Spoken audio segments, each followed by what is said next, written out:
गांव की जिठानी। शांति अपने दो बेटों अर्नव और आरुष के साथ शांति से जीवन बिता रही थी। लेकिन शांति के पति सोहन से उसकी कभी कभार थोड़ी अनबन हो जाती थी। एक दिन शांति रोज की तरह सुबह का खाना बना रही थी, तभी दरवाजे की घंटी बजी। घंटी की आवाज सुनकर वो दरवाजे की ओर जाते हुए कहती है, अरे आती हूँ, कौन है, सब्र करो। शांति दरवाजा खोलती है तो देखती है कि उसके जेठ मोहनदास सामने खड़े होते हैं। वो सक पकाकर अपना घूंघट करती है और पैर छूकर कहती है, आइए आइए जेठ जी। कैसी हो शांति? जी मैं तो बिल्कुल ठीक हूँ, सब आपकी मेहरबानी है भाई साहब। शांति और मोहनदास की बातें सुनकर शांति का पति सोहन और उसके दोनों बेटे बाहर आ जाते हैं। अरे भैया राम राम, कैसे हो आप? राम राम भाई। अरे शांति, ऐसे खड़ी खड़ी क्या देख रही हो? चाय कॉफी कुछ लेकर आओ, भैया आए हैं। शांति तेजी से रसोई की ओर आगे बढ़ती हुए कहती है, अरे मेरी माँ, गेट खोलने के चक्कर में मेरे तो चावल ही जल गए। वो दौड़ी दौड़ी रसोई में जाती है और देखती है कि सारे चावल जल गए हैं। वो दोबारा चावल बनाने में लग जाती है। इतने में सोहन आवाज लगाता है, अरे शांति, तुम्हारे चावल का रोना खत्म हो गया हो तो चाय ले आओ। जी लाती हूँ अभी। शांति जल्दी जल्दी चाय बनाती है और मोहनदास को चाय देती है। सब एक दूसरे की खैर खबर पूछते हुए चाय पीते हैं। चाय खत्म होती ही मोहनदास शांति की ओर देखते हुए मजाक में कहते हैं, शांति, अब तुम्हारी चाय में दम नहीं रहा, अब हमें चाय बनाने वाली बदलनी पड़ेगी। ये कैसे मुमकिन होगा जेठ जी, घर और बाहर का सारा काम मुझे ही करना पड़ता है और कभी कभी जल्दी जल्दी के चक्कर में काम बिगड़ जाते हैं, जैसे आज चावल जल गए। अरे इसी का तो हल लेकर आया हूँ। मैंने रिश्ता देखा है अर्नव और आरुष के लिए। दोनों लड़कियाँ बहुत सुंदर और सुशील हैं। अगर आप दोनों इजाज़त दें तो बात करूँ आगे। सोहन और शांति रिश्ते की बात सुनकर कहते हैं, अब ठीक है, बात चलाइए ना भैया, पर पहले लड़की के बारे में कुछ बताइए तो सही। हाँ हाँ भाई साहब, लड़की कैसी है, परिवार कैसा है, कहाँ के रहने वाले हैं? देखो, परिवार तो बहुत अच्छा है, पर वे दोनों लोग बहुत गरीब हैं। दहेज में कुछ मिलेगा नहीं। अरे हमें दहेज में कुछ चाहिए भी नहीं, बस लड़की संस्कारी होनी चाहिए। एक लड़की तो पढ़ी लिखी है और शहर की रहने वाली है, पर दूसरी अपनी गरीबी की वजह से पढ़ न सकी और गांव में रहती है। लेकिन दोनों है बहुत खूबसूरत। अगर तुम सबको देखते ही पसंद ना आ जाए तो मेरा नाम बदल देना। हाँ, पर तो हम आंखें मूंद कर भरोसा कर सकते हैं भैया। आप आगे बात चलाइए, हम शादी करने को तैयार हैं। कुछ ही दिन में अर्नव और आरुष की शादी हो जाती है। आरुष की शादी अनपढ़ लड़की मंजरी से हो जाती है, जो कि बहुत भोली भी होती है, और अर्नव की शादी पढ़ी लिखी लड़की तनुजा से हो जाती है, जो कि घमंडी और चालू होती है। एक दिन मंजरी घर के काम कर रही थी कि अचानक शांति उसे आवाज लगाती है, बड़ी बहू, ओ बड़ी बहू, मंजरी जल्दी यहाँ आओ। मंजरी जल्दी जल्दी शांति के पास जाती है। बेटा मेरे पैर दबा दे, बहुत दर्द हो रहा है। जी माँ जी, बस बर्तन धोकर आती हूँ। अरे बैठ यहाँ, मेरे पैर में बहुत तेज दर्द हो रहा है, बर्तन छोटी बहू धो लेगी। मंजरी शांति के पैर दबाने लगती है तो शांति तनुजा को आवाज लगाती है, छोटी बहू, ओ छोटी बहू।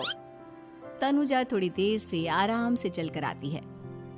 जी माँ जी, आपने बुलाया मुझे? आपको कोई काम था क्या? तू कुछ काम कर रही है या? शांति की बात काटते हुए तनुजा बोलती है, कुछ नहीं माँ, फोन पर अपने घर पर बात कर रही थी। अरे बाद में बात करियो अपने घर वालों से, पहले जाके बर्तन धो ले। तनुजा मुंह बनाते हुए अपनी जिठानी की ओर देखती है और मन ही मन कहती है, ये महारानी वहां बैठी है, ये नहीं कि बर्तन धो ले। मैंने इतनी पढ़ाई बर्तन धोने के लिए की थी क्या? तनुजा दांत पीसकर वहां से चली जाती है। अगले दिन सब दफ्तर चले जाते हैं, तभी डाकिया चिट्ठी लाता है। शांति चिट्ठी लेकर मंजरी से कहती है, बड़ी बहू, जरा छोटी बहू को बुलाना, एक चिट्ठी आई है। मेरी तो आंखें कमजोर है तो मुझसे पढ़ा नहीं जाएगा। मंजरी तनुजा के पास जाकर कहती है, तनुजा, तुम्हें माँ जी बुला रही हैं। मुझ पर हुक्म मत चलाओ, काम बताओ काम। अरे मैंने तुम पर कहाँ हुक्म चलाया, और हुक्म चला भी दूंगी तो क्या हुआ, तुम तो मेरी छोटी बहन की तरह हो ना। तुम जैसी अनपढ़, जाहिल और गांव की गवार मेरी बहन नहीं हो सकती। बेचारी मंजरी तनुजा की बात सुनकर अपना सा मुंह लेकर रह गई। कोई चिट्ठी आई है, माँ जी तुमसे पढ़वाना चाहती है, बस इसलिए बुला रही हैं। मुंह टेढ़ा करके तनुजा मंजरी का मजाक बनाती हुए कहती है, अनपढ़ कहीं की। तनुजा का ऐसा बर्ताव देखकर बड़ी बहू बहुत दुखी होती है। तनुजा को अपनी पढ़ाई का घमंड इतना हो गया कि अब वो घर के कोई काम नहीं करती और अपनी जेठानी का मजाक बनाती रहती। तनुजा का ये बर्ताव अब उसकी सास को भी नजर आने लगा था। एक दिन शांति ने अपनी बड़ी बहू से कहा, मंजरी, तनुजा हर समय तुम्हारा मजाक उड़ाती है, तुम्हें गुस्सा नहीं आता क्या? आता तो है माँ जी, लेकिन मैं क्या करूं? जब भी उसे कुछ बोलती हूँ वो और भी जली कटी बातें मुझे सुनाकर चली जाती है। मैं उसे अपनी छोटी बहन की तरह प्यार करती हूँ, लेकिन उसके दिल में मेरे लिए कोई इज्जत नहीं। बहू, तूने वो कहावत सुनी है, जुल्म करने वाले से ज्यादा जुल्म सहने वाला अपराधी होता है। मंजरी अपनी सास का इशारा समझ जाती है।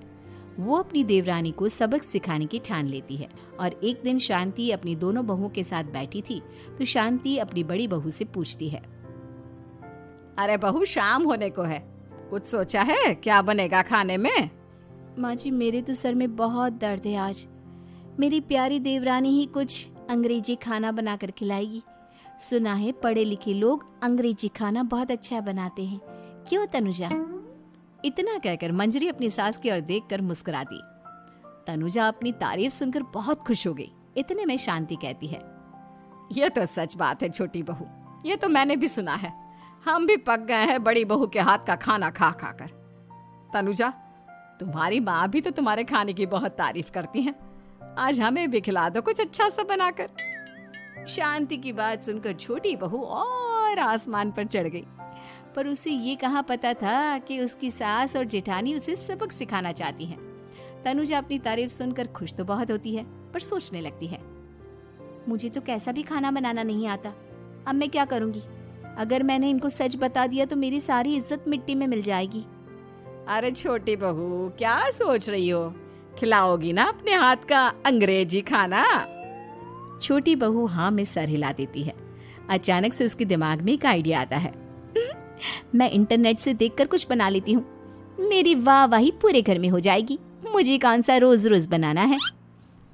माँ जी, आज आप सबको ऐसा खाना खिलाऊंगी, ऐसा खाना खिलाऊंगी कि।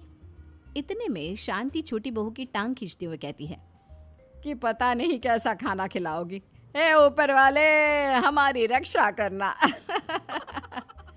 इतना बोलकर शांति और मंजरी दोनों जोर जोर से हंसने लगते हैं। अब तनुजा रसोई घर में चली जाती है और खाने की तैयारी करने लगती है, पर उसे रसोई घर की चीज़ों के बारे में तो कुछ नहीं पता। जैसे तैसे सारी चीज़ें निकालती है और इंटरनेट पर देखकर खाना बनाती है। कुछ ही देर में सब लोग घर आ जाते हैं। अरे सुनते हो, आज का खाना हमारी छोटी बहू बना रही है। अरे वाह, आज तो फिर कुछ अंग्रेजी खाना खाने को मिलेगा। कुछ ही देर में खाना बन जाता है तो छोटी बहू सबका खाना लगा देती है। इतने में बड़ी बहू कहती है, क्या बात है देवरानी जी, आज तो बहुत अच्छी खुशबू आ रही है। ये बात तो सही कही बड़ी बहू तूने, खुशबू तो अच्छी है। ऐसी खुशबू तो मेरे खाने में भी नहीं आती। सब मिलकर छोटी बहू की बहुत तारीफ करते हैं और छोटी बहू 7वें आसमान पर बैठ जाती है। अब सभी खाना खाते हैं। जल्दी जल्दी दो, अब तो मुंह में पानी आ रहा है। हाँ हाँ, मुझसे भी नहीं रुका जा रहा। जैसे ही सोहन एक निवाला खाता है तो उसकी आंखों से पानी आने लगता है। ये देखकर शांति सोहन से पूछती है, क्या हुआ जी, खाना इतना अच्छा बना है कि आंखों से पानी आ गया? सोहन चुप रहता है और धीरे धीरे से खाना शुरू कर देता है। इतने में सोहन छोटी बहू से कहता है, बेटी तुम भी तो खाओ, तुम क्यों रुकी हो? खाना सच में बहुत अच्छा है। ये कहकर सोहन जोर से हंस देता है। फिर सब खाना खाने लगते हैं, लेकिन खाने में नमक और मिर्च तेज हो गई थी। तनुजा से कोई कुछ नहीं बोलता, बल्कि उसे भी खाने को कहते हैं। जैसे ही छोटी बहू खाना खाती है वो पानी पानी कहकर चिल्लाती है, पानी, इसमें तो पानी। ये खाना तो सच में इतना अच्छा बना है कि हमारे साथ साथ देवरानी जी भी इसके स्वाद को कभी नहीं भूल पाएंगी। सही कहा बहू। तनुजा को अपनी गलती का एहसास हुआ और उसने अपनी सास से कहा, माँ जी ये मेरी गलती नहीं है, इंटरनेट पर दिखाया था कि 4 चम्मच नमक और मिर्च डालने हैं। अब मंजरी को भी मौका मिल गया और उसने तनुजा पर तंज कसा। नाच न जाने आंगन टेढ़ा, हर जगह अपनी पढ़ाई दिखाती हो, दूसरों का मजाक उड़ाती हो। अब पता चला ना, हर चीज़ में पढ़ाई काम नहीं आती। और तुम तो शहर में रही हो, तुम्हें तो मुझसे भी अच्छा खाना बनाना आना चाहिए ना। बेटा, अगर तूने ठीक से सब सीखा होता तो आज तुझे शर्मिंदा नहीं होना पड़ता। बात शहर या गांव की नहीं होती। मंजरी गांव से आई है, लेकिन उसे घर का काम करना और खाना बनाना सब अच्छी तरह से आता है। तुम शहर में रही हो, तुमने ये सब क्यों नहीं सीखा? छोटी बहू सर नीचा कर सबसे माफ़ी मांगती है और बहुत शर्मिंदा होती है। दीदी मुझे माफ़ कर दो, मैंने आपको बहुत बुरा भला कहा, पर आपने मुझे हमेशा ही माफ़ किया। आज मुझे अपनी गलती का एहसास हो गया है। अब दोनों बहुएं मिलकर घर का काम करने लगी और एक दूसरे को अपने गुण बांटने लगी। मंजरी ने अपनी देवरानी को खाना बनाना और घर का काम करना सिखाया, वहीं तनुजा ने भी अपनी जिठानी को पढ़ना लिखना सिखाया। शांति और सोहन ऐसी बहुएं पाकर बहुत खुश थे।